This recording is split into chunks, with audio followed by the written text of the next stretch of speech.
নমস্কার, আমি আচার্য তপন শাস্ত্রী আবার একটা টোটকা আপনাদের সামনে নিয়ে এসেছি। আপনারা যারা আমাকে দেখাতে চান, মঙ্গল এবং শনিবার 4টে থেকে 7টা দেশীয় প্রিয় পার্কের প্রিয়া সিনেমলের উল্টো দিকে অঙ্কিত জেমসে যোগাযোগ করতে পারেন। আজকে যে আমি টোটকাটা দেবো সেটা হচ্ছে মনস্কামনা পূর্ণ মন্ত্র, যাতে আপনার মনের যা কামনা সেটা যাতে একটা পূর্ণ হয়। সেটা এক্ষেত্রে আপনারা তুলসী মালা বা হাতে কর গুনে একটা মন্ত্র পাঠ করবেন। ওম নমো নারায়ণে, ওম নমো নারায়ণায়।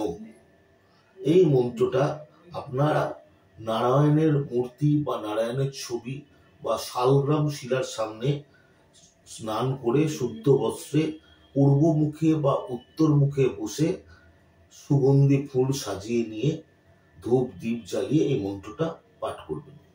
1008 বার প্রথমবার পাঠ করবেন, তারপর 1 মাস 108 বার করে পাঠ করবেন। খুব সহজ মন্ত্র, ওম নমো নারায়ণায়। এতে আপনার মনস্কামনা পূর্ণ হবে। নমস্কার।